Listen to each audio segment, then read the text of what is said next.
What's going on, everybody? You know what time it is. It's Wednesday, 8 o'clock. That means it's time for No Huddle Necessary. I am Dominic Shirosky, the host, and we have a full barn for you guys today. Super excited about today's show.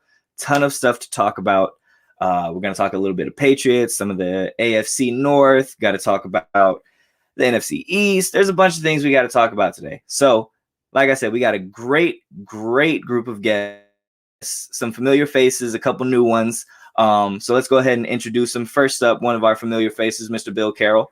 How are you doing today, sir? It has been it's been a wild time, but a great time. I'm always excited to be here. Absolutely. We're always excited to have you on. Let's go ahead and bring in another familiar face, Mr. Ryan Cooley. How you doing today, sir? I'm doing well. How about you guys? Hey, man, like I said, I can't complain. We got some really good stuff to talk about today, so I'm excited about it. And let's go ahead and bring in a new face, Mr. Kam. Kam, how you doing today? How you doing? Excited to be on the show. Exactly, man. Like I said, we're happy to have you on. First time on the show. Let's see how you do. Hopefully you can get a win today. We'll see. And then we have another familiar face, but he has an additional face with him, and that is Mr. Meyer. And he's getting bonus points today for having the babies on because we love the children. Wu-Tang is for the kids, but so is No Huddle Necessary. So, yeah. Everybody, this is Jude. So, yeah, we're pivoting. Hey, Jude. Exactly. Hey, Jude. Great Beatles record. All righty. How you guys all doing? We're all ready to talk some football? Yep. Absolutely. John, I'm also excited to see that you are in the Christmas spirit there. You got some decorations up and all that. You're doing 15-month-old. You're doing a great job so far. You're off to a hot start. But let's go ahead, jump right into it because there's a bunch of stuff we got to talk about today. So let's go ahead and get into the first quarter.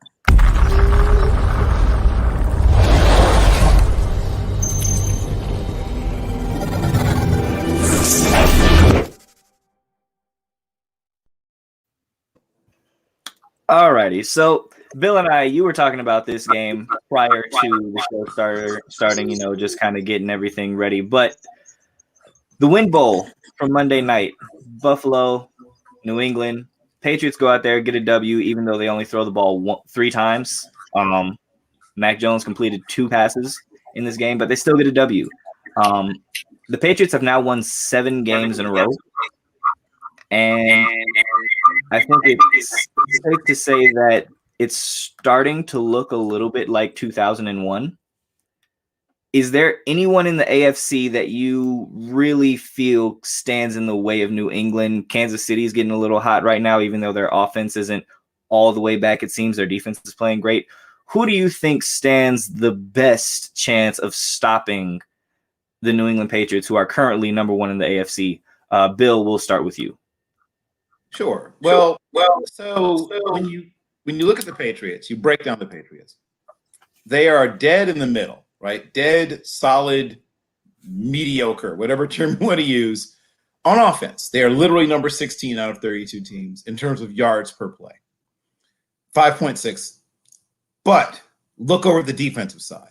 They're number 3 at 5 yards per play allowed. It is very much reminiscent of the old Belichick, the early Belichick Patriots. Just don't make big mistakes on offense, have a stifling defense that forces the other team into making mistakes, right? Be good on special teams, just do your job, blah, blah, blah, right? It really does feel like some of the early Patriots teams. But the NFL has changed a little bit since then. And so can a team built like a team 20, 25 years ago still survive and thrive? Well, quite frankly, yes, to an extent. Now, there's some silliness that was bandied about last year and even earlier this year about William Stephen Belichick being, quote unquote, made by Thomas Edward Patrick Brady Jr.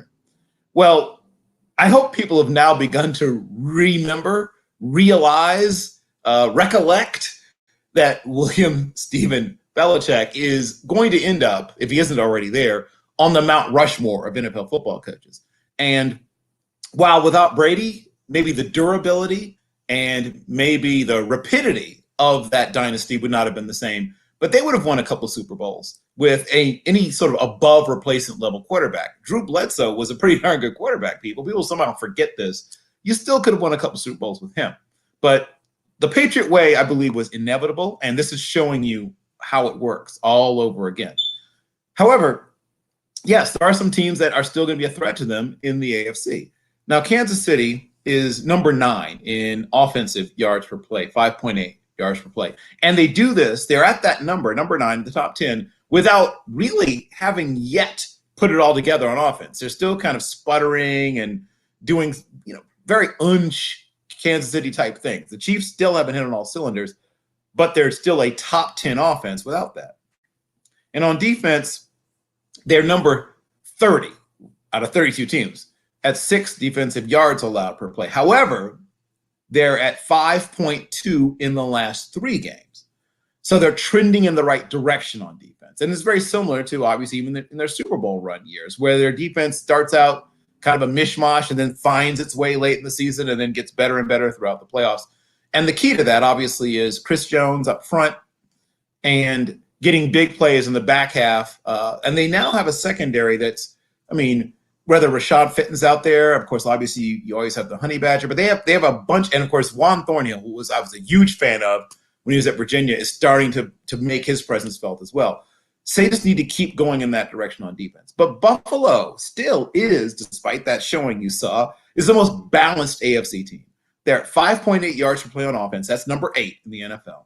And they are numero uno, number 1 in the AFC or in NFL period on defense, allowing 4.6 yards per play. But their lack of running game and a bunch of ill-timed mistakes, right? This is a team that makes the wrong mistake at the wrong moment. Those things are a concern. And they have, frankly, an offense that's entirely too Josh Allen-centric. And Josh Allen's having a little bit, which I predicted preseason, a little bit of a return to the mean season. He's a guy who is an outlier. He beat a lot of whatever, what do you want to call it? The numbers, the whatever. He was a guy who was in the 3rd percentile amongst guys who started 60 or more NFL games. That means that based on his college production profile, 97% of the players since 1958 who ended up being 60 game or more stars in the NFL were more productive in college than Josh Allen. So he's beaten the odds already. But it was unsustainable for him to play at the level consistently that he played last year. And we're seeing that now. So they need to find a bit of a running game and to take some of the pressure off him if the Bills are to be a real threat. But yes, the Patriots are always going to be a threat. It's interesting that you brought up the Bills. You don't think that maybe, at least just based off of Sean McDermott's kind of quotes after that game, he kind of, maybe it was just me, he kind of sounded like the Patriots are in his head. He was like, oh, well, let's kind of throwing shade at Bill Belichick. Let's not give him more credit than he deserves, and the win game and all this other stuff. To me, it kind of sounds like he's in their head already. Well, Bill Belichick's in everybody's head. Welcome to the NFL. This is what Bill Belichick does. He's Soviet Russia in 1966. What do you want me to tell you? He has a vast network of, information and all kinds of things that whether it's true or not, everyone kind of believes it, right? Yeah. Whether it's true or not, that's how everyone perceives Bill Belichick. All the memes of the dark side and, Moff Tarkin and all of this stuff, it all is part of how he is actually perceived. And younger coaches grew up idolizing him. They don't talk about it, but younger coaches grew up going to his clinics and reading books about him and things like that. It's hard. Just like we talk about young coaches in college football sort of being intimidated to a certain extent by a guy like Saban, it's the same deal. This guy has been a great NFL coach, and some of them were, in pull-ups. So, yes, he's in their heads. that he built an entire organization around getting into people's heads. I'm not surprised. Fair point. All right, Ryan. What are you feeling? How are you feeling about the Patriots? Is there anyone you see that can knock them off, or is this the beginning of another dynasty? Well, it's weird because if you look at the NFC, you have what I would call tier 1 teams. You got the Bucks, the Cardinals, and the Packers, and I believe those are the 3 teams that will be competing for the NFC Championship. But then you go over the AFC, and when you look at the Patriots and watch them play, they don't feel like a Super Bowl team. And it's mainly, I feel, because they are lacking a true number 1 threat on offense. I mean, their number 1 receiver is Jacoby Myers, who I like him, but on most teams, he would probably be a number 3. On some teams, he'd be number 2, but on some teams, he'd be a number 3. So they lack one real offensive threat. So from that perspective, it's like, well, they don't feel like a Super Bowl team. But then you look at AFC, and you're like, well, who really could compete with them? Because they do have a great defense and offense. I know Bill said they weren't, great yards-wise and all that, which I agree. But they are an efficient offense. They don't turn the ball over. They're safe with it, and they pick up first downs. They're not an offense that's actively killing their team. And when you pair that with how I think dominant their defense has become, I do think there's a chance that they could make it to the Super Bowl, because let's look at the Buffalo Bills. Most people thought they were going to be a Super Bowl contender this year, but they've struggled against good teams. And they just got beat at home by New England without a quarterback, pretty much. I mean, Mac Jones threw 3 passes, and they still beat them. And obviously, that's a weird game, so you can't take too much away from it. But how are they going to perform when Mac Jones is allowed to throw the ball 15, 20, even maybe 25 times a game? Obviously, the Bills' offense will be a little bit better because they don't have to deal with the win either. But they beat the Bills with just one dimension on offense, just running the ball. And I think when you add the passing game, I feel much more confident in the Patriots beating them even worse than they did on Monday night. And like Bill said, the Josh Allen has regressed, not a whole lot, but he is struggling a little bit, which is normal. We're seeing that right now with Patrick Mahomes, who is, I think, taking a big step down from his first 3 years. And I'm sure he'll figure it out, but we keep waiting for the Chiefs offense to figure it out. But, it's week 14 now, and we haven't seen that same offense. And now the defense has looked a lot better in recent weeks, but can we trust them in the Super or in the playoffs? I don't. So you look at the Chiefs, you look at the Bills. Those are kind of, my opinion, the top 2 teams that could compete with them. But I just like Bill Belichick and how dominant that defense is in New England. And then you look at the Titans and Ravens. They've been just killed with injuries. I mean, the Titans have Derrick Henry, A.J. Brown, Julio Jones out. I mean, last week 2 weeks ago, they had to play New England, which is arguably the best defense in the league, with practice squad wide receivers. I mean, everyone knew how that game was going to go. So I know Julio Jones, I think, is coming back this week, but they've been killed with injuries. And we know the Ravens, just been decimated with injuries. So really, the Patriots don't feel like a Super Bowl team, but from the way they're playing football and just, I think, the lack of great teams in the AFC this year, I'm not ready to say there's anybody that can really compete with them.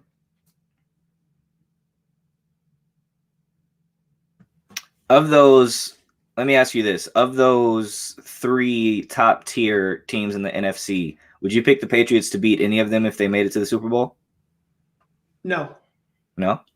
No. Okay. I mean, they would definitely have it. It's not like they would get blown out or anything, but I would say, I say top 3 teams. I don't feel the Packers are ever Super Bowl contenders. Aaron Rodgers chokes every year. I don't trust them. So really, I think I would be surprised if it's not either Tampa Bay or Arizona in the Super Bowl, and I would take either of those teams over New England. But then again, it's Belichick. You never really know. Okay. Fair. Kam, how about you? Just like other guys said, yeah, the Bills are like mad inconsistent this year. We expect them to be way better, but I guess you could say they also had their injuries too. The O-line hasn't been great. I wouldn't say Allen's regression. I think they're Allen, Lamar, and Mahomes. I think the first time in their career, they're actually starting to struggle. We're so used to them being Superman and doing things that we never thought NFL quarterbacks could do, throwing 50-yard passes off the back foot. But now they're actually struggling, and we're starting to see it's not just them. It's the depth of their whole team. And I think the Bills will be fine, but the only concern with them is in that late game situations. We haven't seen Josh Allen really prove the fact that he can come from behind and take the Bills down the field and get the game-winning job. We've seen that from Mahomes, Lamar. We've seen that from other guys, but that's just the thing that's holding the Bills back. And from the Patriots standpoint, they're a really good team. The defense is going to keep balling, but how long is Belichick going to keep Mac Jones under his wing? How long is he going to keep limited what Mac Jones can do? And we haven't really seen Belichick allow Mac Jones to take over the game. I mean, we saw him against the Cowboys when Mac Jones and Prescott was dueling back and forth, but the Cowboys secondary was just not in it that day. Diggs was just giving up easy routes, and it's kind of hard in the AFC because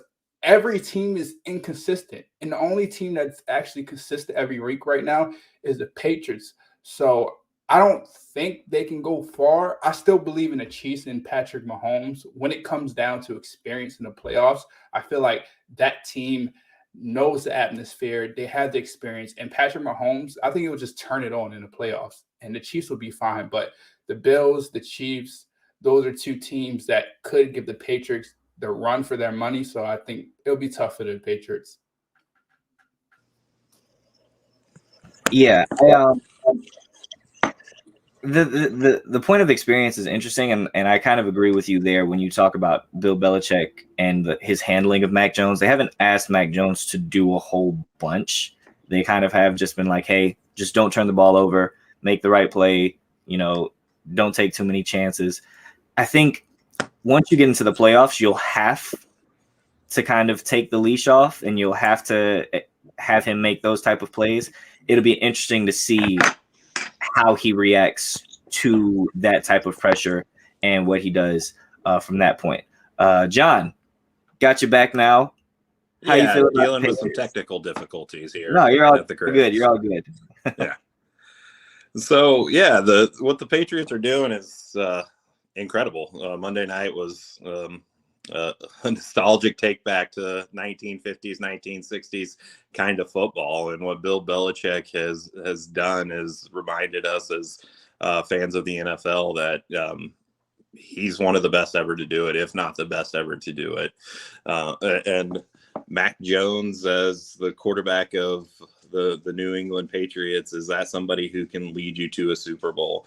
In my opinion, he would be the worst Super Bowl quarterback since Rex Grossman, and I don't see that as a recipe for success. Yes, I see faults with every team in the AFC, my Kansas City Chiefs, the Buffalo Bills, the Baltimore Ravens. The team that I see that's playing the best that could be a challenge that nobody's really talked about is the Indianapolis Colts.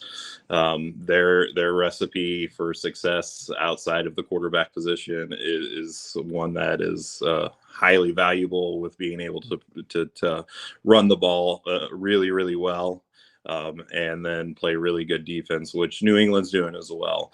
But when it comes time to make or to win in the playoffs, you have to have success at the quarterback position. And is Mac Jones going to be able to do that for at least 2 games if New England's able to secure home field advantage and get that number 1 seed, if not 3 games? I think the New England Patriots and Bill Belichick are 100% in the minds of the Buffalo Bills in that game here in 3 weeks where they go to New England. I don't see a chance that the Buffalo Bills win that football game because they are mentally beat already from what happened the other night.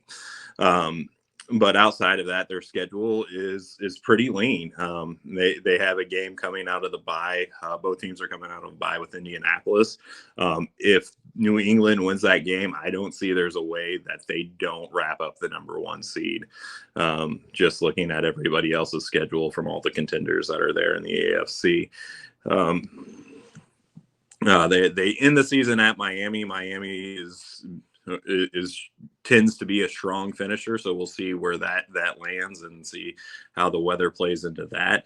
But it's hard to see Mac Jones leading that New England Patriots team to the Super Bowl, I think there's a lot of challenges that go with it. And if Kansas City, you're talking my team in my backyard, if they continue to put the success that they are putting out there over the last 5 weeks and continue to build on that, I can't give anybody an answer on why we are so drudgingly bad, or not bad, mediocre on the offensive side of the football right now. It's turnovers, it's drop passes, it's untimely penalties. Outside that first scripted drive, Andy Reid hasn't been able to adjust to what the defense is giving them.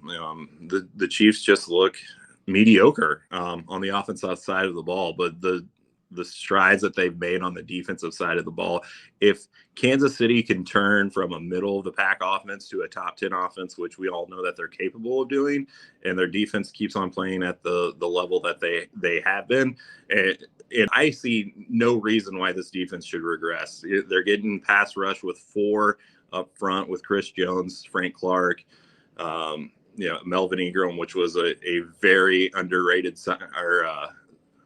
trade there at the deadline.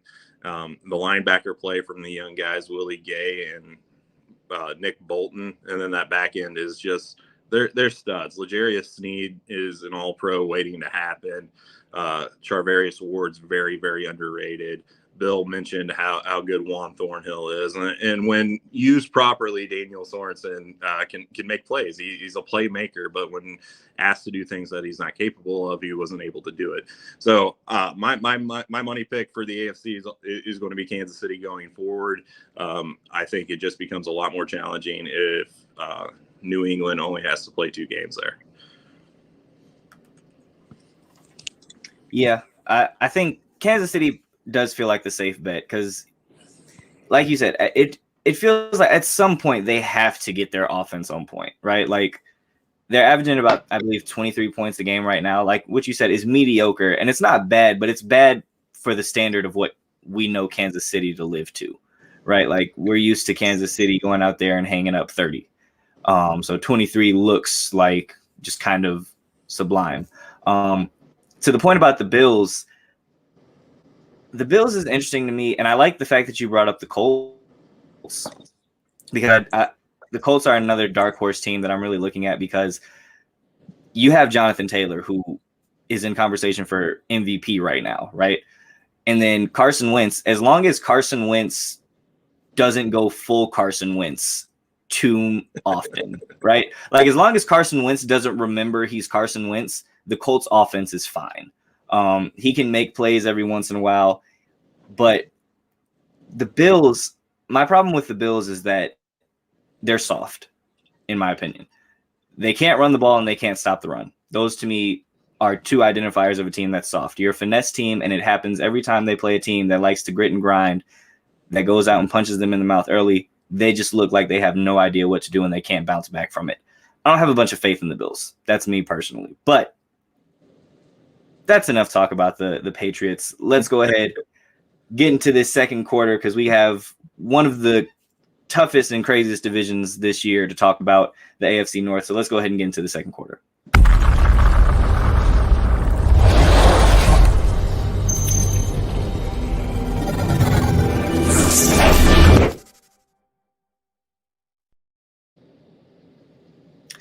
Okay, so as of right now, the AFC North is the only division in all of football where every team is above 500. However, picking this division seems like an impossible task. The Baltimore Ravens are beat to hell with injuries. The Cincinnati Bengals are a roller coaster. They look good one week.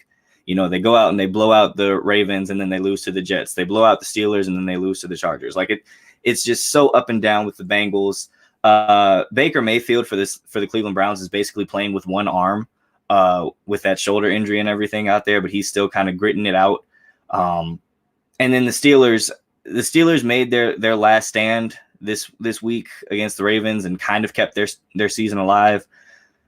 But once again, that defense, which was kind of going to be the main point for their success this year, has been really bad, in all honesty, down the stretch. This was their first game in like the past 3 weeks, in my opinion, where they actually played well. And then obviously we know how anemic this offense is. So how does this division shape out is going to be my question to you all. I want you all to tell me, when it's all said and done, who wins this division? Do any of these other teams make it into the playoffs? How do we feel it all shapes out for the AFC North? John, we'll actually start with you. This is a really good question, and I've gone back and forth. And so I want to jump on the Cincinnati Bengals bandwagon so much, just because I like the grittiness of Joe Burrow.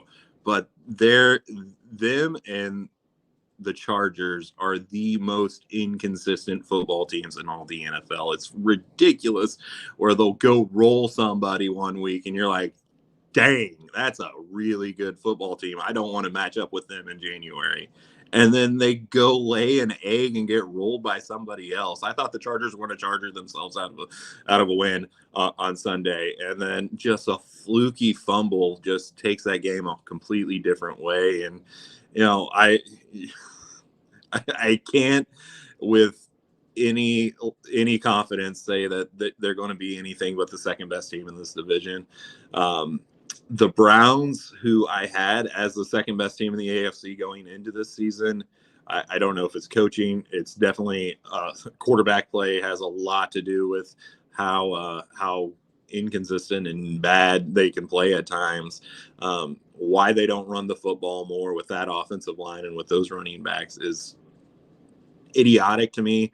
In a lot of times, the defense has the best playmaker on the defensive side of the ball in Myles Garrett this season.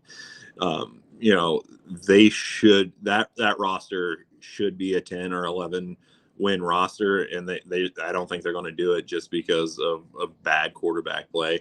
And I'm not saying Baker Mayfield's not out there gritting it out, but he's not the answer. A couple weeks ago, they lost a football game because they had Baker Mayfield out there, and if you roll with anybody else, you win football games. And then Pittsburgh, I can't I love that they won because the AFC is out there just cannibalizing each other to allow the Chiefs to get back into that one seed consideration, which is what I'm wanting everybody to do, as the Chiefs just silently pile up wins, to the tune of 5 in a row up to this point. And I'm just watching the rest of the AFC just fall apart when it looked like a month ago that the Chiefs would be lucky to be a 3 or a 4 seed. And now, they're in play for it all. Noodle or Ben Roethlisberger is not going to win this division. The Najee Harris is doing great things there, but he can't be the only answer that they have in Pittsburgh. And I don't think Roethlisberger's arm's going to hold up for another 5 weeks to get him to the stretch to make the playoffs. I think this is Baltimore's division to lose. And what a heck of a coaching job by Harbaugh this season to go through the decimation of injuries that roster has gone. The cornerback injuries that they just sustained this week. We'll see how that takes them. But I think they have the history to back it up. And if I'm putting money down, I'm going to say the Baltimore Ravens are going to win this division. And it's going to be close. I'll put Cincinnati second, and then somewhere down at the bottom, you'll have Pittsburgh and Cleveland. But I think Lamar Jackson, when it comes to quarterbacks in this division, and the style of play that they have, I think they're going to tough it out and win the AFC North somehow, some way. Yeah, Lamar Jackson, with the amount of injuries that the Ravens have sustained, Lamar Jackson has been an eraser for a lot of that this year. However, and I said this a couple weeks ago, it was just like how long will it be before these injuries start to catch up with Baltimore? And it kind of seems like it's starting to, because it's reflected in Lamar's play that you can see sometimes he's out there and he's trying to do too much. It's one of the reasons why he's thrown like 8 interceptions in the past 4 weeks. They've still been able to win games, which is insane. Yeah. But yeah, like you said, this division is so tough to pick. Baltimore, because they're in the lead right now, it does seem like they're in their favor. But the best thing about this division is that all of these teams still have to play each other at least one more time, except for the Steelers and the Bengals. They've played twice already. And they all still have tough schedules outside of their division games. So, like you said, this division is a total toss-up. Bill, we'll go to you now. How do you see the AFC North shaping up? Well, we always talk about, black and blue divisions and old school football and things like that. And the game has changed so much. We talked about how the game used to be played. So it's interesting to see some throwback things, right? We just had a game that looked like a game from the 1950s very recently. And now we're looking at a division that's going to be decided by defenses, right? All of the offenses have one or more flaws that are significant in the AFC North. So Cleveland is one of only two offenses amongst the AFC North that are in the top half of the NFL. They come in at number 12 and 5.7 yards per play. The Bengals are number 13. The Bengals are exciting and interesting offense, but as was mentioned earlier, they're rather inconsistent. And they're a number 20 defense. So it's a little below the middle of the road, but, good enough defense. The Ravens should be better. They should, obviously we talked about the injuries, but they have a pretty easy road to some extent within the division, or should. But they have struggled. And they've struggled partially due to injury, but also partially due, we talked about with Josh Allen, how QB-centric their offense is. They don't run the ball well if you remove Lamar from the equation, right? Their offense is based around Lamar running the ball, Lamar passing the ball, Lamar passing when it looked like he was going to run, Lamar running when it looked like he was going to pass, right? That's their offense in essence.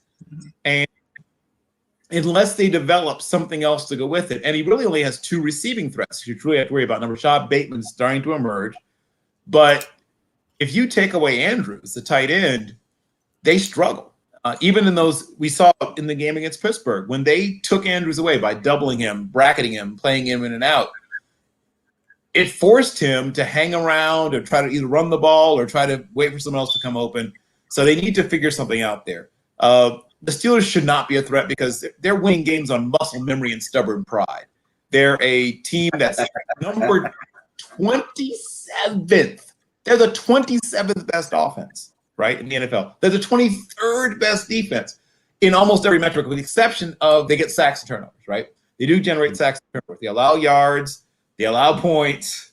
They allow all the other things, but they do get sacks. They do get turnovers. So they get people sometimes off on third down based on that.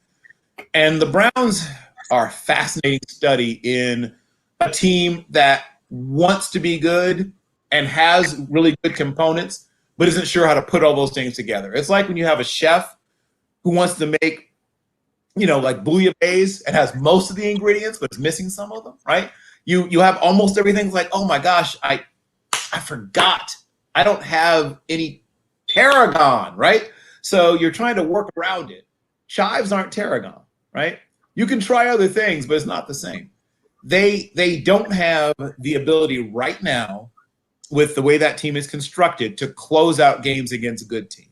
And at some point, if you're going to win championships, you have to close out games against good teams. The Browns can surprise you every now and again, and they will. The Browns are going to beat one or two teams that you don't think they're going to beat this year, I promise you.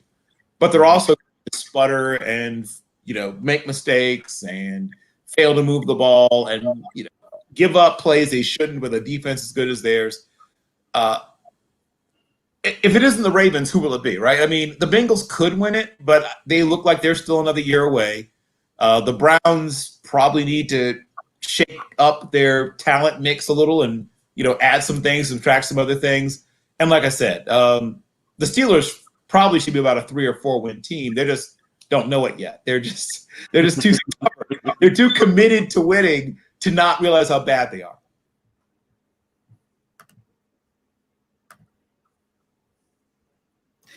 Yeah. Whoops. Try that again. There we go. Yeah, I think all of those points are really good. The Steelers one is very interesting because, like you said, the way that they've played and the way the numbers shape out, it's amazing that they've won 6 games this year. Like It's a miracle. It's incredible. And part of that, Ben does have a noodle arm, right? Like, but he gets it when he needs to. Like in the fourth quarter against the Ravens this past Sunday, he was unbelievable, right? I can't remember what artist said it, but I think the quote goes, "I'm not as good as I once was, but I'm as good once as I ever was." That's Ben. It's Toby Keith. It's Toby Keith, and Tony Romo also butchered the quote. But fun fact: Toby Keith played 1 year in the USFL. Really? Oh, look at that. Looking for a football tie-in. But yes, right. Not as good as I once was, but as good as I once was once.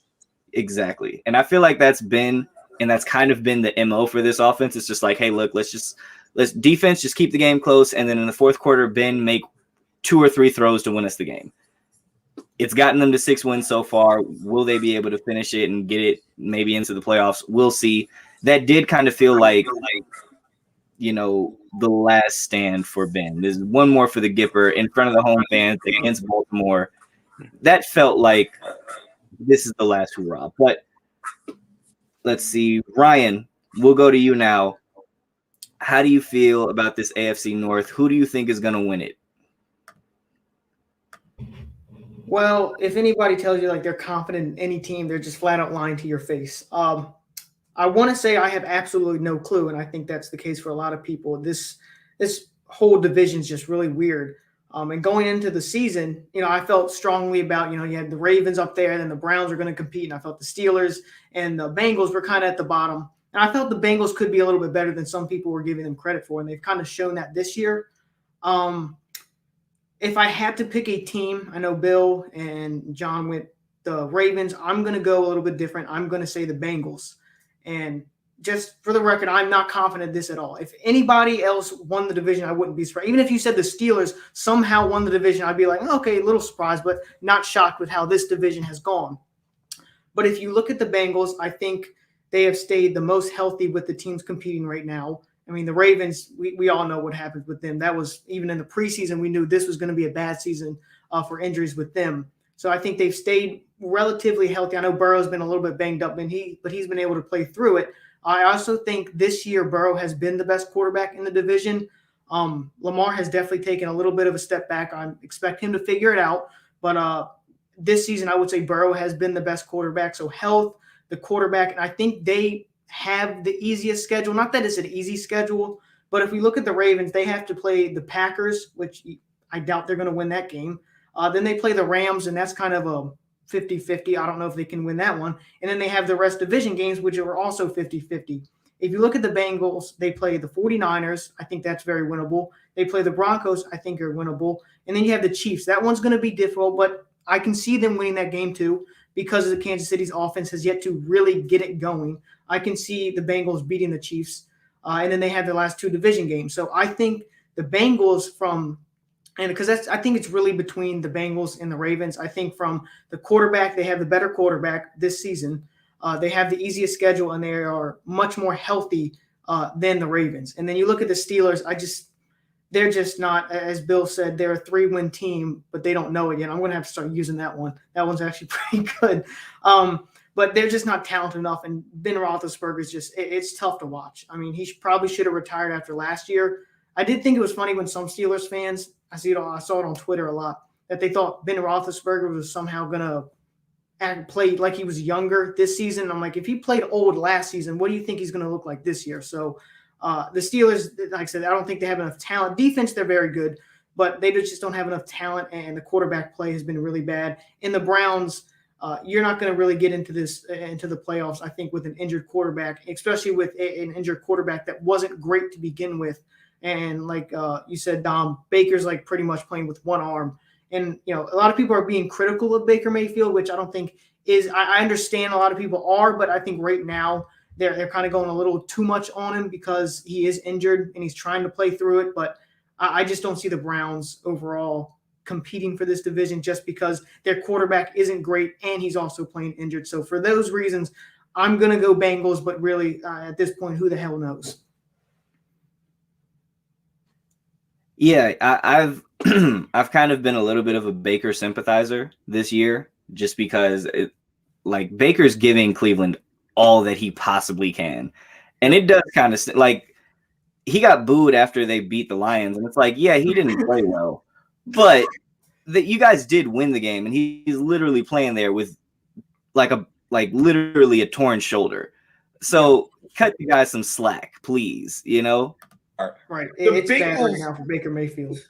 the Bengals were terrible for a long time. Then Marvin Lewis managed to make them halfway decent for a shockingly long amount of time for the Bengals. Then they fired him. Right. Mhm. The Browns were the worst team in football not that long ago. Right. It's Yep. shocking to me that they can boo anybody after a win. Have you forgotten already that you were the Browns? Exactly. Like how quickly you forget the long list of guys that have worn that jersey as a Browns quarterback. Like you actually have a halfway. 22. Like you actually have a halfway. 22 in 20 years. They've had Exactly. 22 starting quarterbacks in 20 years. You actually have a halfway decent quarterback who, by the way, wants to be there, because who the hell wants to be in Cleveland? Like Exactly. Yep. Cleveland Browns fans, cut the guy some slack. All right, let's give Baker a little bit of slack here. Cam, how about you, man? What are you seeing in this AFC North? I think I see a Baltimore Orioles jersey back there, so I'm assuming you're a Baltimore fan. Yeah, I'm used to the Orioles poverty. I'm used to that. But they're my team.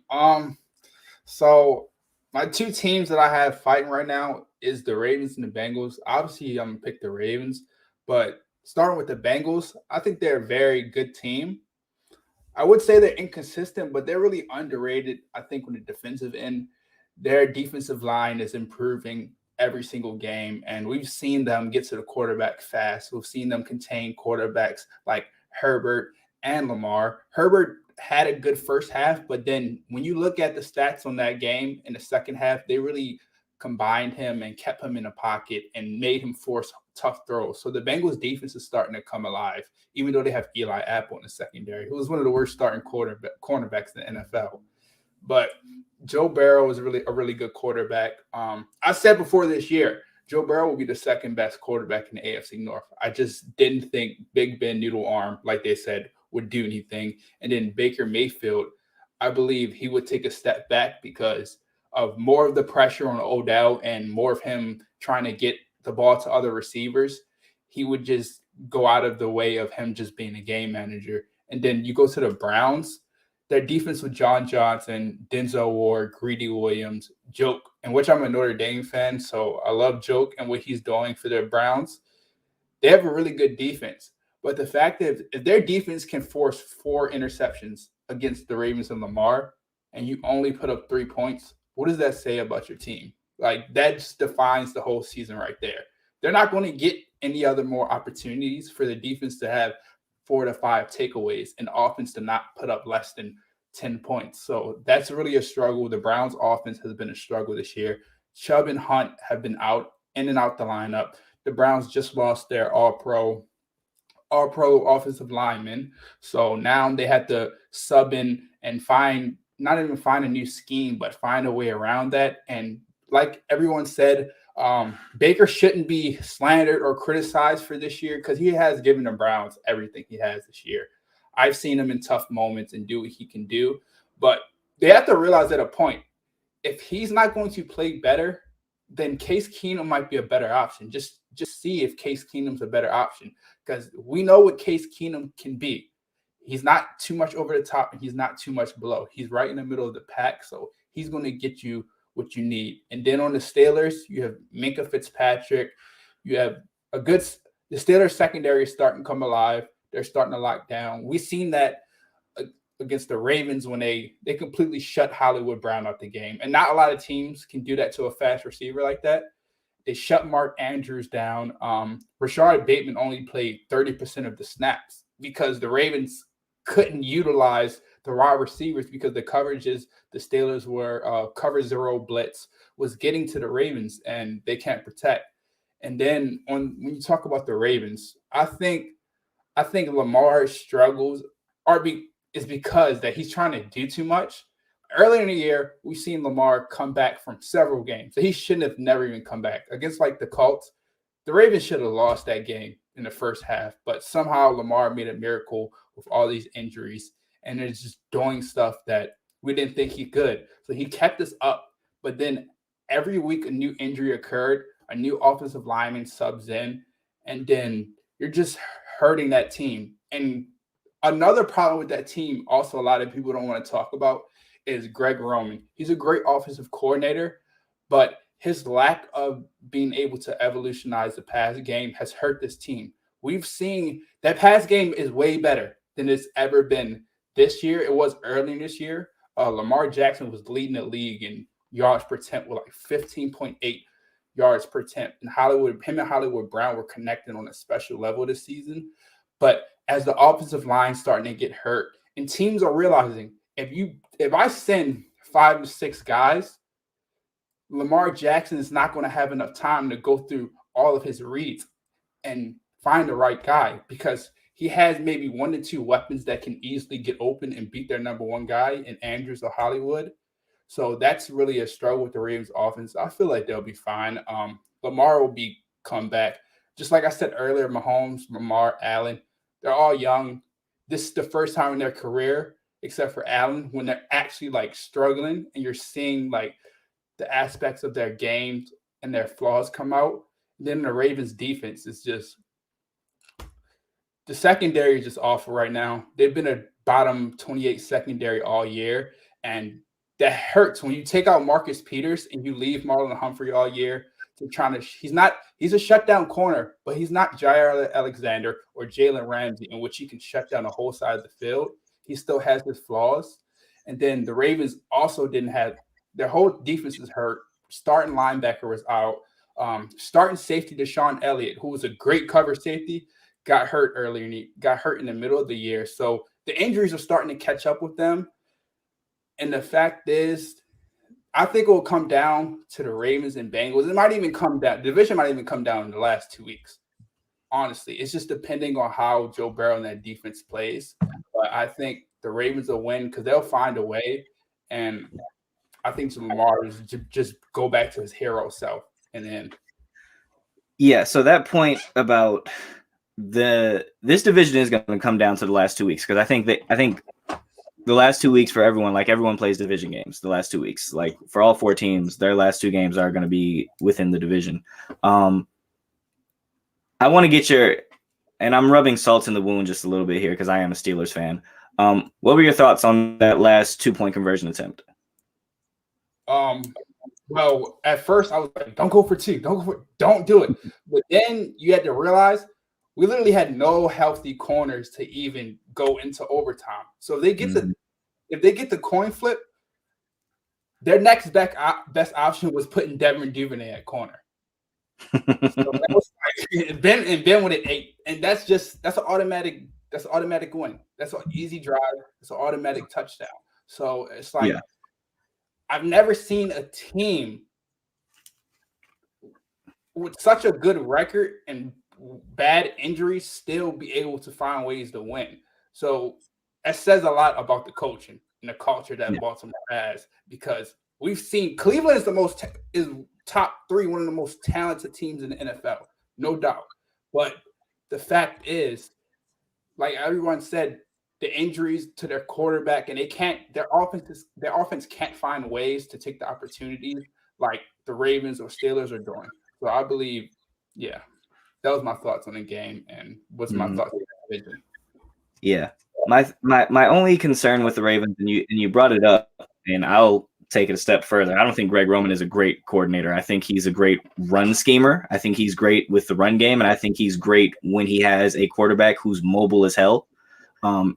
Him scheming up passing plays and his passing game is atrocious. Like, it's terrible. It was that way when it was in San Francisco with Colin Kaepernick. It's that way now in Baltimore. And as far as, the main problem that we're seeing with Baltimore right now, and we've kind of seen it over the past couple weeks, which the Miami Dolphins were kind of the ones that laid out this blueprint. The Ravens, at least offensively, when it comes to protection, they can't figure out how to properly protect him when you send just all out pressure. When there's a hot, they don't know how to identify it. And then Lamar Jackson, because of all these injuries and because he feels like he has to be Superman, is holding on to the ball way too many times. 2 of the biggest plays came because the hot was TJ Watt. No one recognized it, and TJ Watt got pressured directly into Lamar Jackson's face. That was on the first drive of the game that led to the Minkah Fitzpatrick interception. And then the last play of the game, or the 2-point conversion, where he gets pressure, and that forces Lamar Jackson to miss Mark Andrews by like 6 inches, and that's the reason they lose the game. So they've got to get that figured out.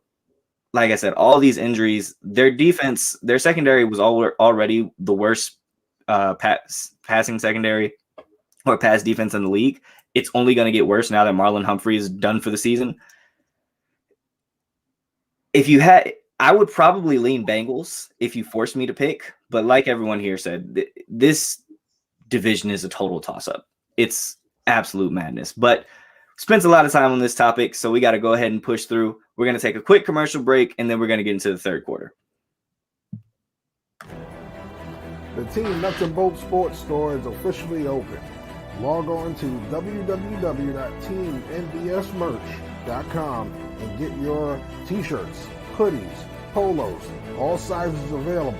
Once again, log on to teamnbsmerch.com. Get yours today.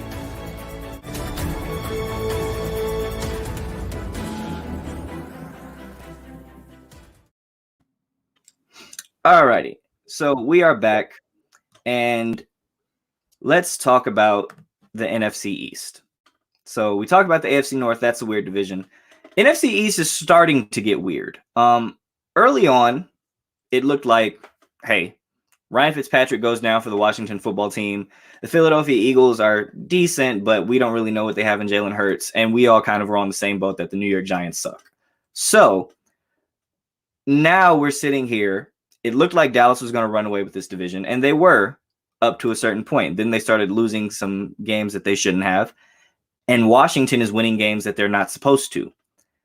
You look at the standings right now, and Dallas does not have this division wrapped up, and if Washington can continue to stack up wins right now, it's very, very, I won't say likely, but I don't think it's out of the realm of possibility that Washington can mess around and win this division. So I want to ask you all, is there any chance, or how likely is it that Dallas wins this division this season? Cam, we'll actually start with you. I'm gonna go 100%. Just Dallas just has the overall better quarterback. I think they have better coaching than any team in the division. The better defense. Even though Washington defense was great last year, they started off rocky, but now they're starting to come back. But Dallas even though Diggs gives up a lot of yards, he still is being a top 15 corner. He's still holding his own. Dallas secondary is getting better and better. Amari Cooper is getting healthy. CeeDee Lamb has just been amazing this year, even though he's had COVID and dealt with injuries. Dak Prescott's been rocky, but it's his first year back. He had a terrible injury, so we can't really expect him to be the MVP type quarterback that we know he can be. It's going to take time. Ezekiel Elliott's hurt. Tony Pollard's been doing amazing. Dallas O-line is starting to come back. And I think the only team that can really give them a run for their money is Washington. I don't know about the Eagles. Jalen Hurts, I think Jalen Hurts is the answer for the Eagles, but it's too many problems with that team. And they really missed on that Reagor pick. I don't think they should have drafted Jalen Reagor where they drafted him. I think you could have went O-line. You maybe could have went Jefferson, but nobody expected Jefferson to pop off like that. Or you maybe could have went defense. But they missed on that pick. And now you have Reagor and Devontae Smith. And I think they're just trying to force the ball to both of them. And if you take away Devontae Smith, the Eagles' offense is limited. You take away Miles Sanders, and you force Jalen Hurts to throw. He's not at that point in his career where he can just throw the ball 25 to 30 times and win the game. The defense is better than last year, so that's a credit. And then you go to the Giants. The Giants have a pretty good defense, but their only flaw is their offense. And we've been saying this every year that Daniel Jones has been a quarterback. Is he the answer? Is the coordinators? He's been in and out head coaches, in and out defensive, in and out offensive coordinators. But the thing is, I just don't think Daniel Jones is the answer. I don't see the team rally around him like the Eagles rally around Hurts. The Redskins, the Washington football team rally around Taylor Heineke, and how the Cowboys rally around Dak. I just don't see the team chemistry in New York. And I think for the great franchise that they're doing a terrible job in the front office, and something has to change soon for them. So my pick is definitely the Dallas Cowboys because I think they just have the better overall team. And I would trust Dak Prescott 100% over any quarterback in that division. So, yeah, I trust Dak Prescott more than any quarterback. But and Bill and I both raised our hand when you said it. Bill and I both kind of called it on Justin Jefferson. I was going to say, some of us did see Justin Jefferson coming. He was some of our wide receivers 1 ranked coming out of college. So some of us saw him coming. But that is a really good point. They absolutely missed on the Jalen Reagor pick. I bring this up all the time. Them drafting Jalen Reagor was the first time I had ever seen, like, the Minnesota Vikings, after the Eagles picked Jalen Reagor, they cut over to the Minnesota Vikings war room. That was the first time I ever saw a team celebrate another team's pick. The Vikings were so happy they were that so they pumped. passed on Justin Jefferson for Jalen Reagor. I've never seen that before, and it has come back to bite them massively. And then they doubled down with JJ Arcega-Whiteside. It's been woo. It has not been pretty in Philly, but I do agree with you that Philadelphia has their answer at quarterback. I like Jalen Hurts a lot, and I think he can do some good things if you get some pieces around him. John, we're going to go to you now. How do you see the NFC East shaping up? Is there any chance Dallas does not win this division? As long as Mike McCarthy doesn't Mike McCarthy this whole situation, I think you have the Dallas Cowboys, who have a BMW of a roster, and the rest of the NFC East, essentially a bunch of Ford Focuses. There's no reason Dallas doesn't win this division, and Dallas doesn't have to play another AFC West team until possibly the Super Bowl. So there's no reason why Dallas should not win this division. I'll keep it short and sweet with that.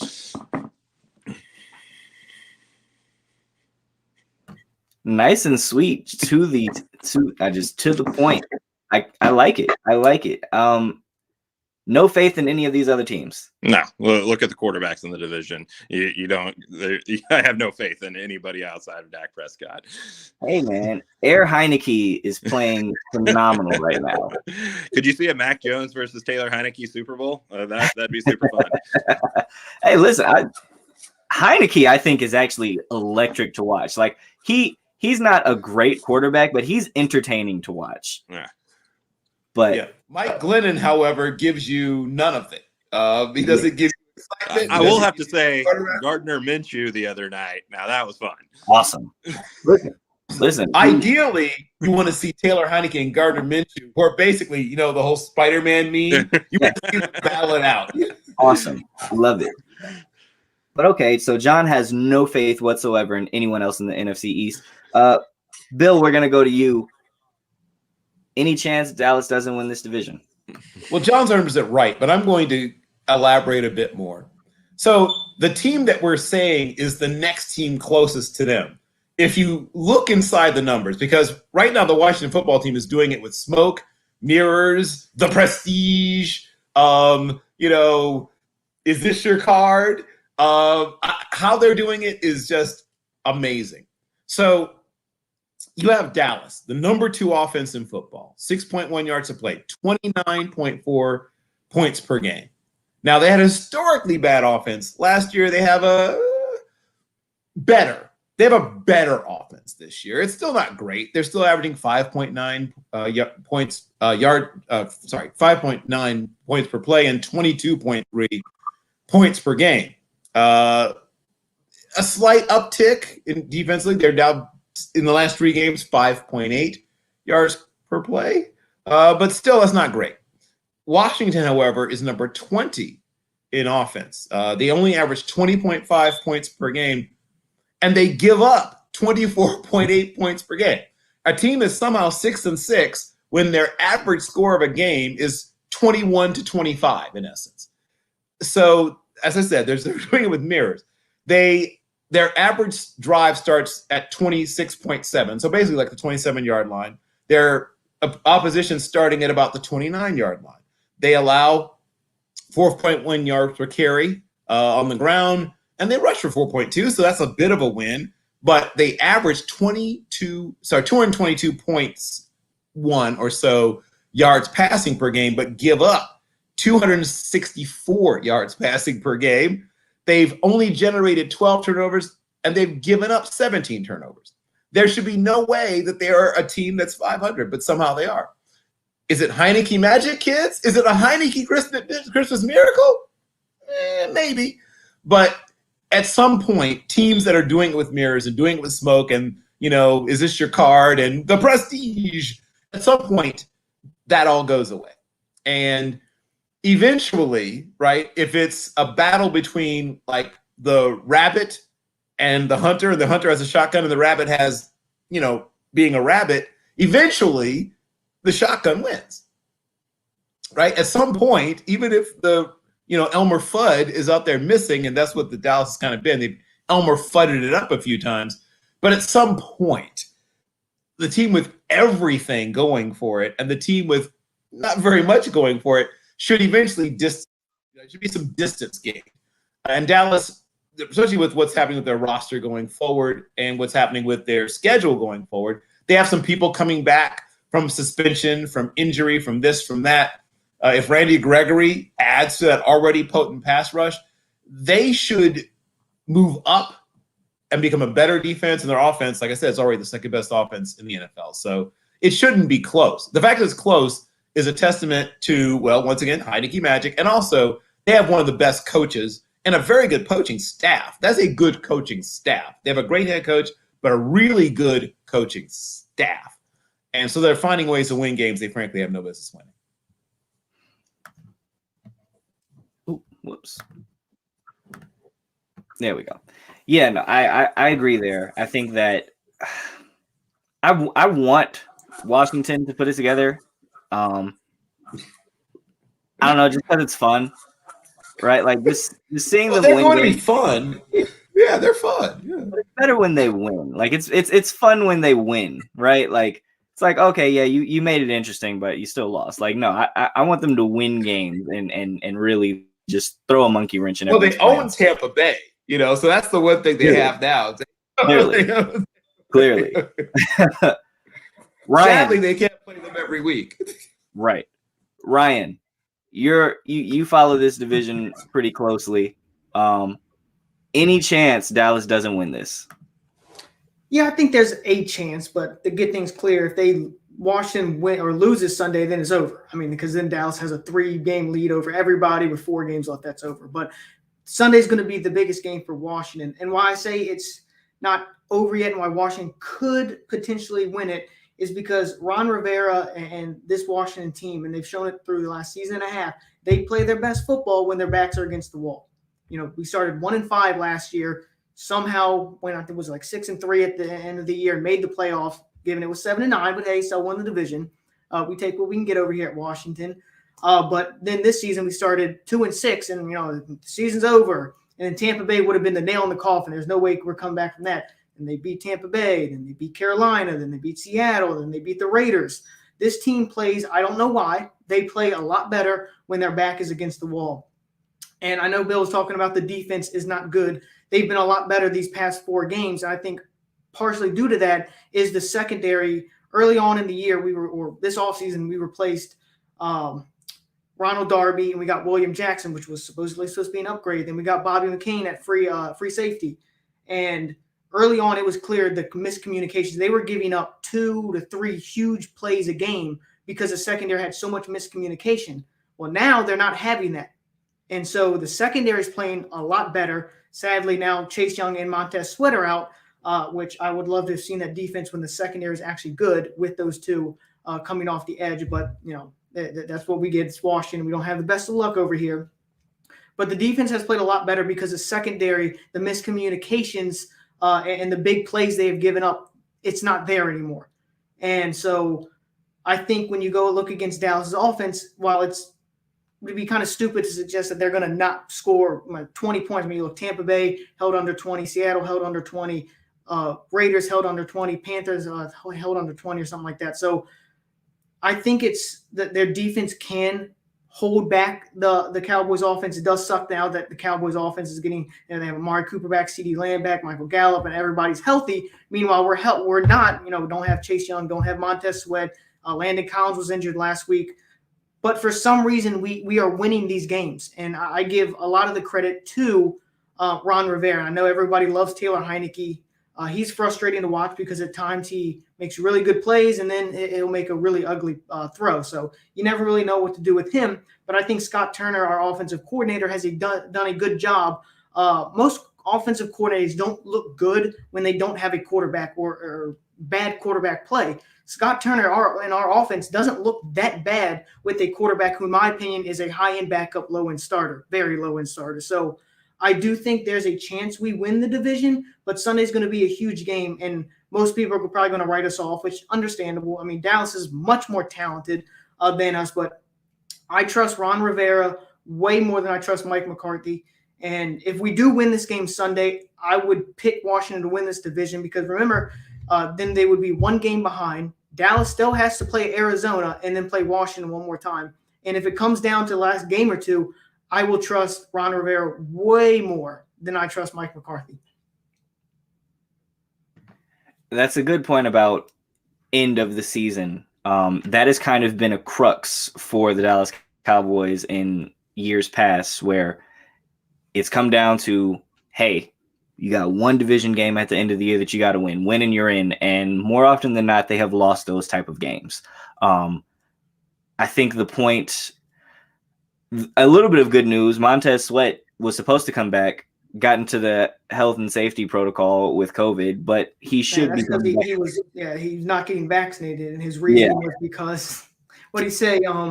I've never had COVID, so why would I get the vaccine? Which,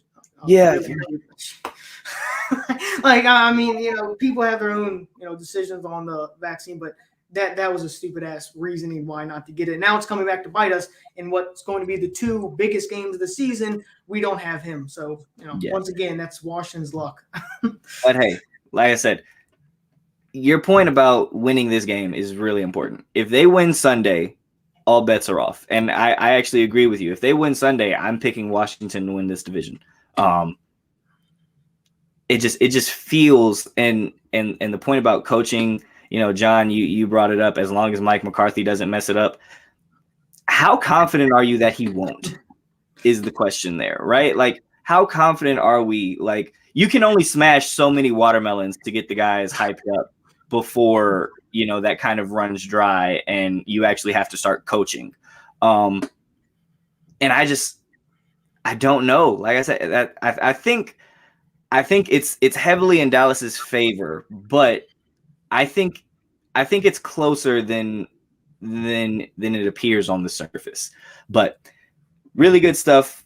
Let's go ahead and get to the fourth quarter because this is exactly this topic is the one that I was most excited for. Go ahead and throw up your fours, ladies and gentlemen. It's time for the fourth quarter.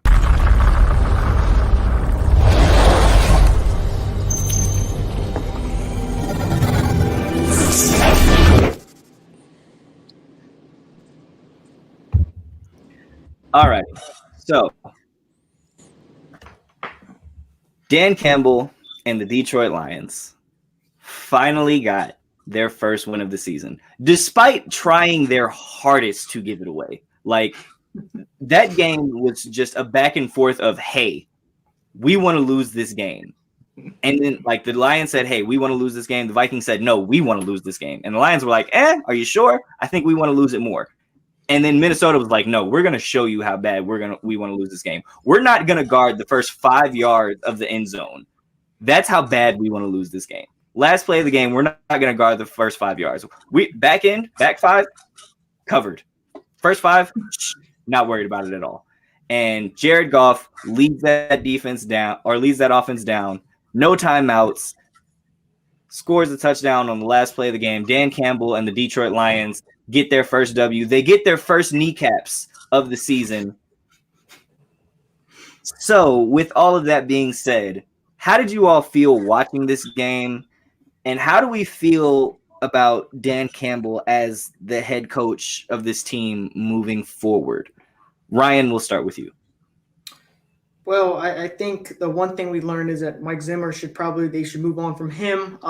They should probably start focusing on their defense and offensive line. Every time they flash, I was watching on Red Zone. Every time they flashed that game on, Kirk Cousins was getting sacked or was under pressure or something. That offensive line is really bad. The defense is just as bad, if not worse. So for the Vikings, I learned that it's time for big changes there. It's pretty embarrassing when you lose to, I think they were 10-1. But anyway, Dan Campbell. His initial press conference was strange to say the least. Like you said, we're going to bite some kneecaps. I don't know where the hell that came from. I get you wanted to say like you're going to be a physical and gritty team. I think there are a lot of better ways to put that than biting someone's kneecap. But anyway, this whole season, and you look at the record and you're like, oh, it must be a big failure. I don't think so. And I'm not one to like judge a coach in their first year because I think that's unfair. And when you look at the Lions roster, it's really bad. It's one of the worst, if not the worst in the league. From across their board, their offensive line is nothing to brag about. They got Jared Goff, no real number 1 or number 2 receivers. Their defense isn't any good. So they have an awful roster. So if you went in the season and said, hey, they win 3 games, would anybody be surprised? I don't think they would. So for Dan Campbell, he was given a really bad roster, and you can only do so much in your first offseason. So I think you have to give him at least one more year before you fairly judge him. And even though they've lost a ton of games and they've only won 1, if you look at it, sometimes you got to look at the context of the game and how that game went. And there are some games against the Ravens, the Rams, and the Steelers who are good teams. Like I said, the Steelers are, iffy, but they're still somewhat in the playoff run. So they're not, the worst in the league. And they tied them. They played the Ravens close. They played the Rams close. And fun fact, they have 6 one-score games in which they've lost, or that one game they tied by 1 score. So it's not like they're getting blown out. I still remember Washington 2019 when we went 3-13. Those 13 losses were blowouts. And that's how you could tell, like, hey, there's something seriously wrong here.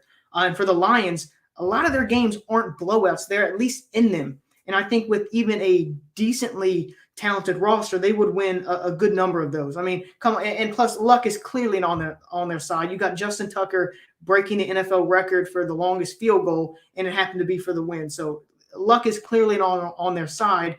And I do believe that you got to judge a coach after 2 years and not really 1 year. I think that's a little unfair, especially given the roster that he was given with the Lions. Yeah, I actually agree because I for some odd reason I've taken a liking to Dan Campbell. I want him to succeed a lot. I don't know why, but it's a really good point about like this team. This team is better than I think their record shows. Like they had a loss against the Bears where it came down to a last second field goal. They lost that game 16-14. They lost to the Browns 10-3. You tie with the Steelers. You played the Rams tough and lost that game by 9 points. You lost to the Vikings earlier in the year 17-19. Like you said, you brought up the Justin Tucker kicking basically damn near a 70-yard field goal to win the game. Like all of that stuff. Hell, the very first game of the season, they were getting blown out by the 49ers and then come back in the fourth quarter and had the ball at the end of the game down 8 and had a chance to tie it up. They just couldn't get it done. So this Lions team plays tough. And then also when you look at how excited that team was specifically for Dan Campbell, I think they all buy into him. And I think they all really enjoy playing for him. I hope they hold on to him. Yeah. And it's really easy to lose a locker room when you have a record like that. Some people are like, oh, okay, who's this dude? And, he has weird quotes and all that. It's really easy to lose a locker room. And he hasn't clearly after you saw the reaction of that win and the team really fighting every minute of the game. So I think that's also kind of impressive. Absolutely. Kam, how did you feel watching that game? How did you feel about that game, if you caught any of it? And what are your thoughts about Dan Campbell moving forward?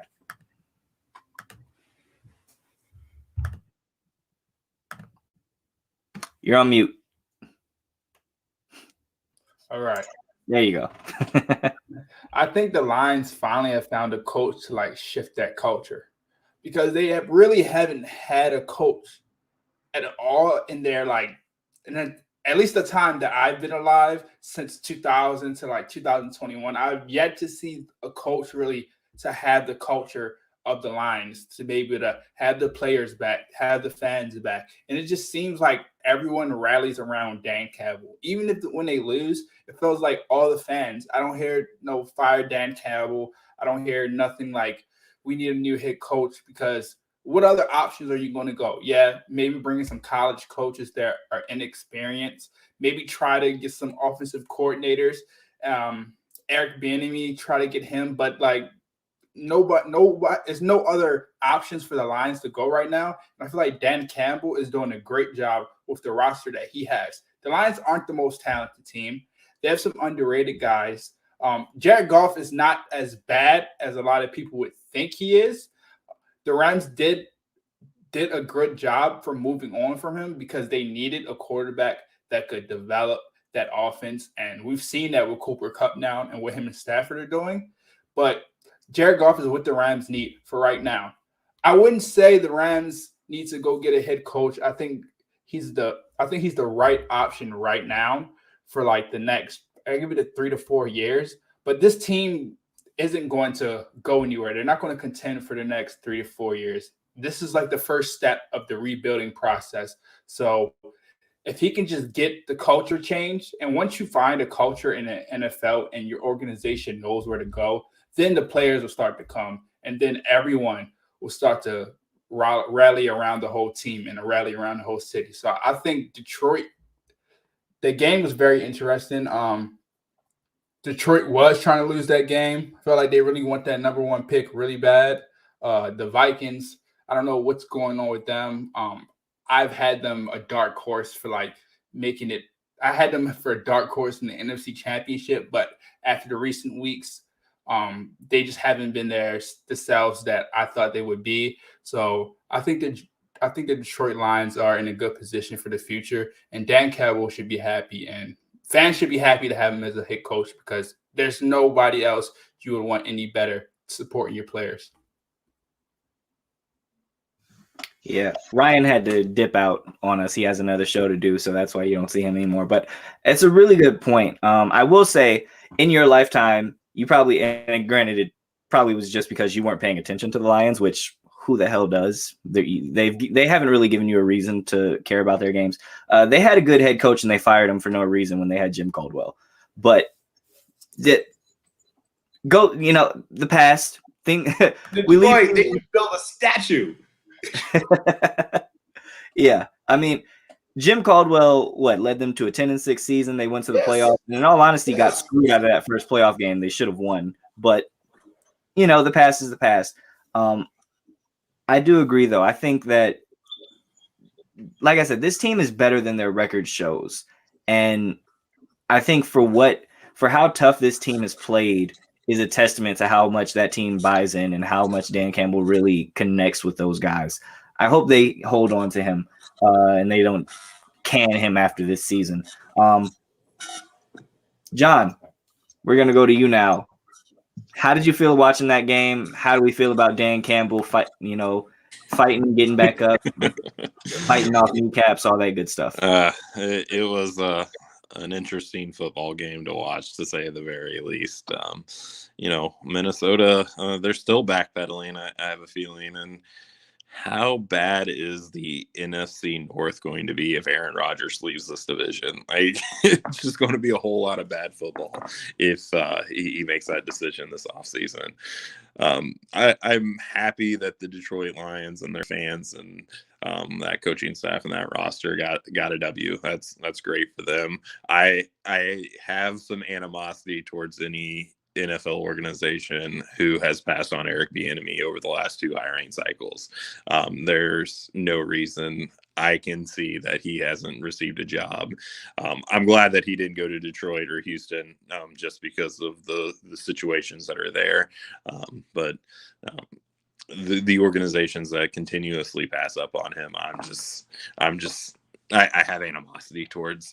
So Dan Campbell, he's gritty like the people of Detroit, or what I hear the people of Detroit are. I have no firsthand knowledge of what the people of Detroit are like. I hear the stories in the national news of how they how they're blue collar, and Dan Campbell really embodies that spirit of that. And the Lions are these lovable losers that I love to watch on Thanksgiving Day. I really don't pay a whole lot of attention to them. I love Matt Stafford, and when they decided to give up on him, that just told me that they have no desire to win in the short term. And this is a league where you can make turnarounds in a very short period of time, and when you give up that opportunity, I lose a lot of respect for you in that.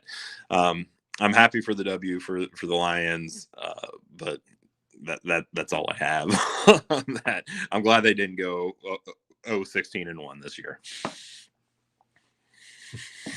Yeah, that would have been pretty rough.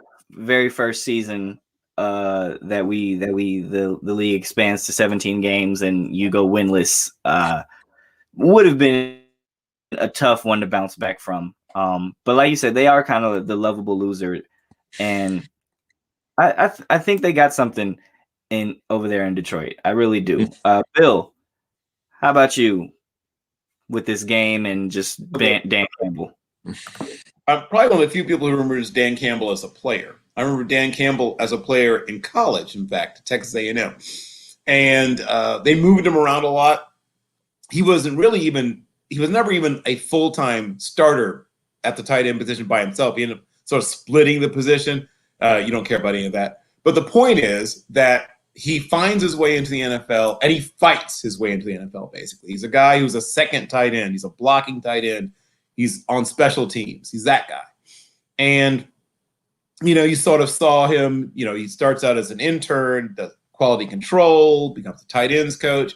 He eventually finds his way to the Saints staff. He's a tight ends coach, and eventually becomes an assistant head coach.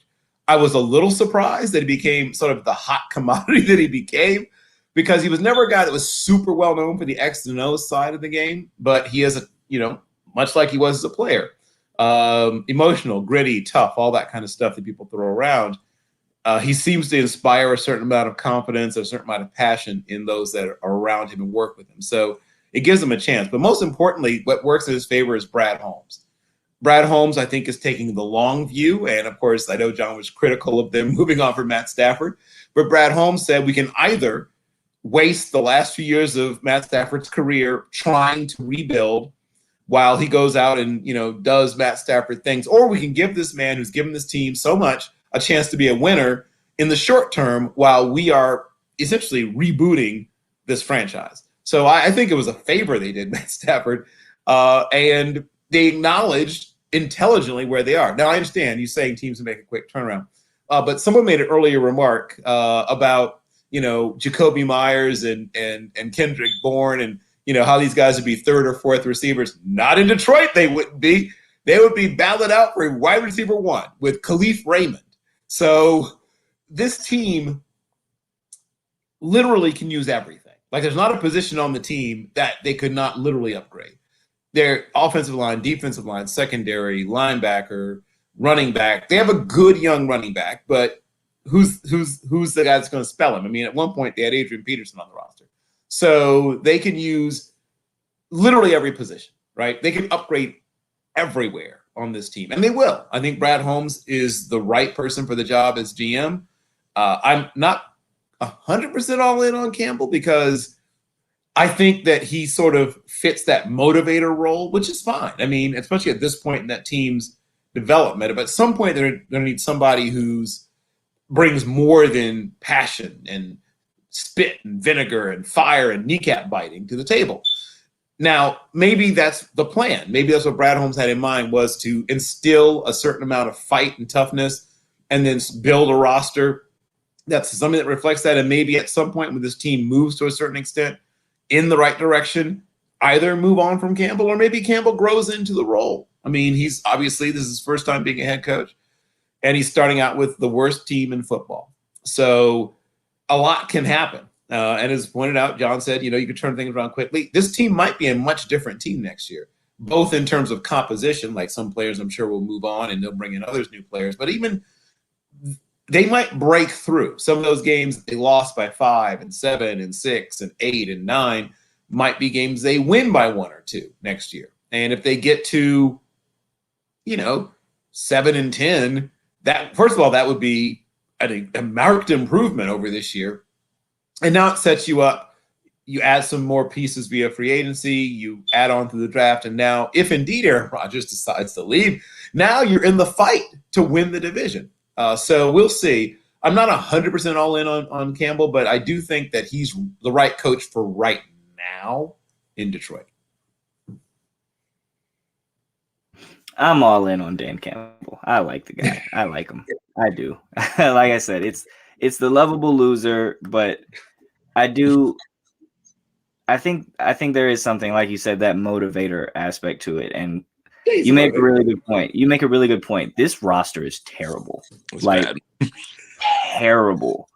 Like outside of TJ Hawkinson and DeAndre Swift, their offense has nothing. Like literally nothing. And then defensively, last year or 2 years ago, the only really good player you had was Darius Slay, and you traded him away already. So they literally have nothing. It's going to be they have a long road as far as this rebuild goes. We'll see what they do with it. But that concludes all of our topics. That concludes the show. So you know what that means? That means it's time to announce a winner.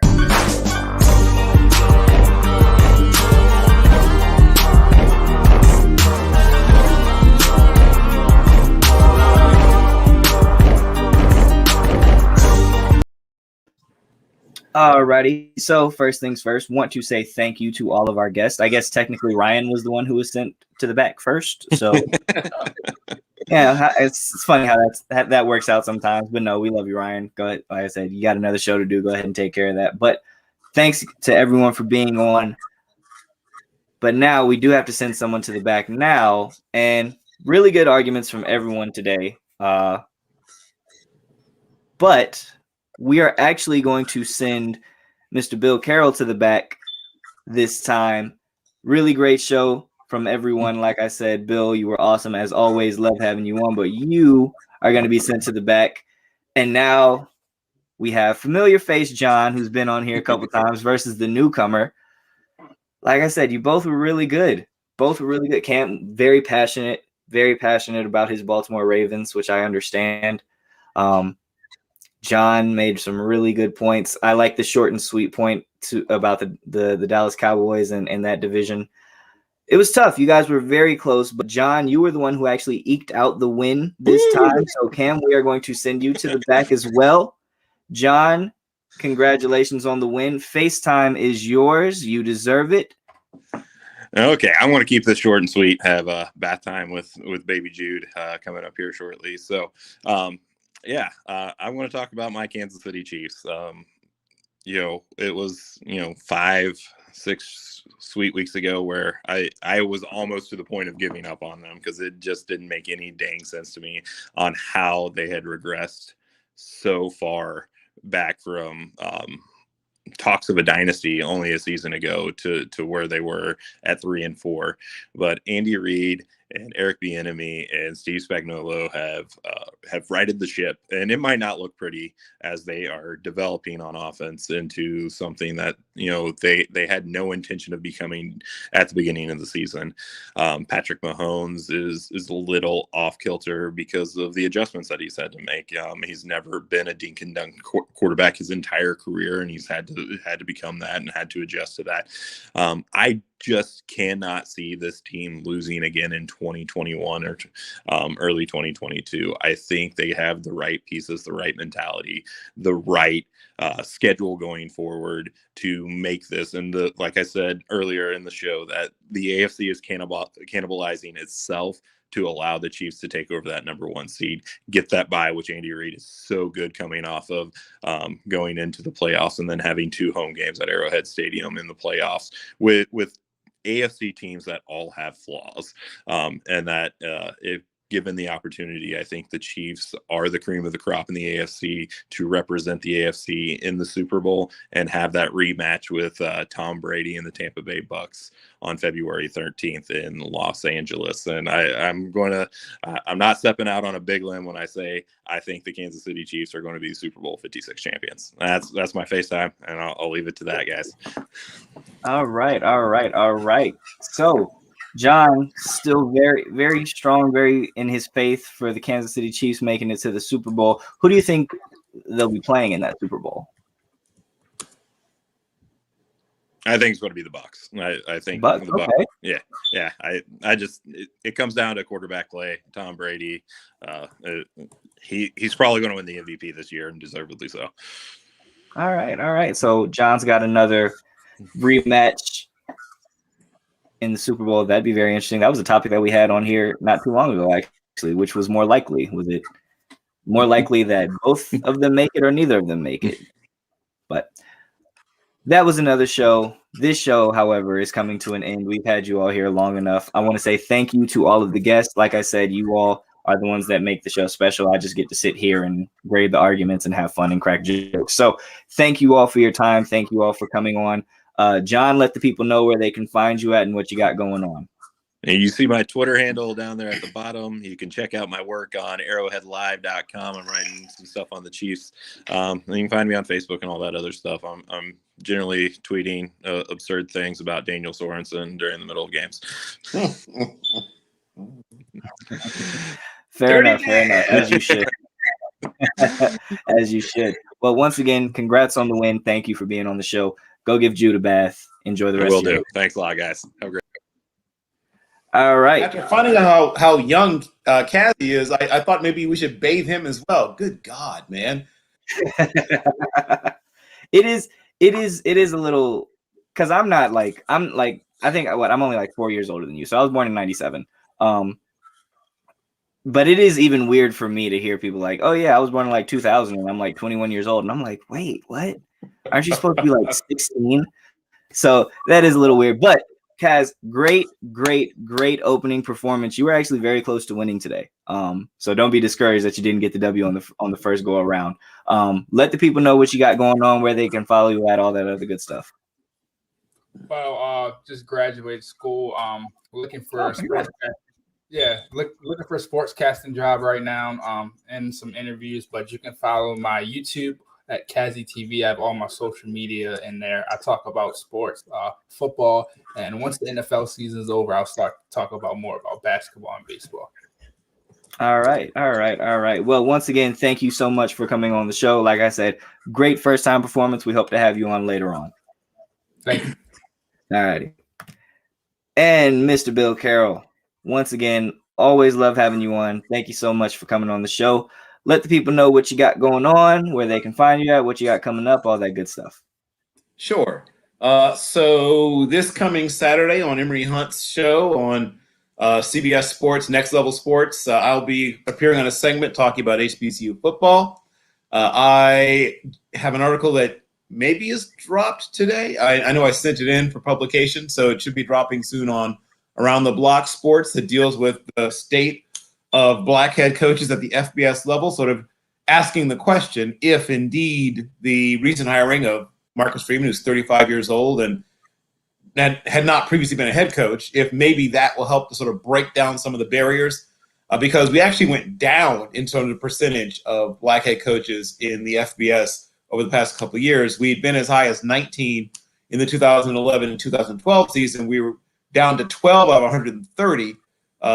Even with the hiring of Marcus Freeman, that's 9.23%. That's not a great number. So that article asked if indeed that this might be triggering or hopefully bringing about a change in the future of coaches being hired, not only in the FBS, but even at the Power 5 level, which is where it's been really a struggle. And I'm about to drop on Nuts and Bolts Sports the offensive, defensive, special teams, offensive line, defensive line, linebacker, defensive back, running back, wide receiver, tight end, and quarterbacks of the year at the NAIA Division III, Division II, FCS, and FBS level. That'll probably be coming Saturday-ish, Sunday-ish. No, right before that, Friday or Saturday, depending upon how quick they can get it done. Got you. All right. Well, a lot of stuff dropping. Make sure you all go check that stuff out. It's always good content coming from Bill. Like I said, we love having you on the show here. Thank you so much for coming on. Always great having you on. Like I said, always a pleasure. Thank you so much. And thank you all for watching. Like I said, thank you all to all the viewers. You all are super special. This is why we do it. We do it for you guys. And because, who doesn't enjoy talking football every once in a while? But thank you so much for watching. This has been another episode of No Huddle Necessary. Make sure you check in with us next week, Wednesday, 8 p.m. Eastern Standard Time, as always, for another great episode. Bunch of great topics, bunch of great guests, as always. Thank you all so much. Again, I am Dominic Sharofsky, the host. Thank you for watching. I'll see you next time.